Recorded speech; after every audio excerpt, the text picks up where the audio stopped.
I'm David. And I'm Dylan. And we're the Wet Rats. And today we're going to review Star Trek Beyond. Star Trek Beyond is the third film in the rebooted franchise where the crew is stranded on a strange new world and encounters a deadly threat. Now, since this is a review, we will be having light spoilers, but nothing too major. Now, the basic way our review system works is we have three categories: writing, directing, and editing. We give a separate score on a scale of 10 for each of those three categories, then average them out for our total score. First, we're going to start with writing. As far as character goes, I only judge the new characters because at this point the other ones are pretty much established. I thought Jayla was a pretty good character and she had good chemistry with Scotty, but she could have been fleshed out a little bit more.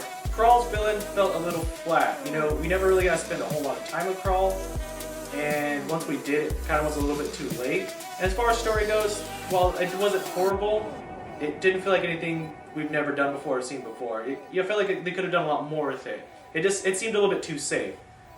So because of that, I gave it 7 out of 10. Overall, the story just felt kind of tired and recycled to me. I really could have done with some more new interesting elements, particularly from the new villain. I think that the new characters could have had a lot more depth. I think the old characters could have had a lot more depth. A lot of times they just felt kind of like archetypes that we've seen before, and it just didn't really do anything for me other than being just passable enough to get from one sequence to the next. I gave the writing of Star Trek Beyond a 5.3. I know that's kind of harsh, but I just expected a lot more and was kind of disappointed with the overall script. Now, I might have had some problems with the writing, but the directing I was very happy with. I don't think Justin Lin is as good of a director as J.J. Abrams, but I think he is very good. I think he was a great choice for this kind of a movie, because he really knows how to make something fun. The action in this movie is exciting, it's fast, it feels it's the one part of the movie that does feel kind of fresh in some ways. The sequence that everybody's seen in the trailers where the Enterprise is attacked by the huge armada of tiny ships is a great sequence. There's some really cool set pieces. I think in terms of other aspects of the directing, I think that the actors gave really solid performances. Even though they didn't have very much to work with, I think the cast was really good. I think the overall production was really solid. There was still a lot of great practical stuff with the makeup, the costumes. Overall, I gave the directing a 7.8. Now, I generally agree with pretty much most of the points that David just made. I think the directing was well done and he kept on par with everything. This is the first Justin Lin movie I've ever seen, so it's hard for me to really say if it's better or worse than any of the Fast and Furious movies or whatnot, but the action was well paced and very well done.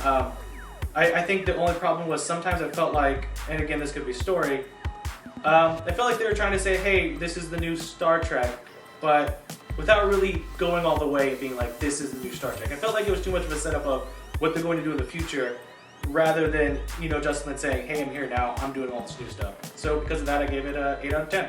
Similar to directing, I think the editing of this movie was really good. It's not anything that's going to completely floor you, but I think the action sequences are cut together really well. There's some really exciting, quick-paced cuts going on. The sound mixing was really good.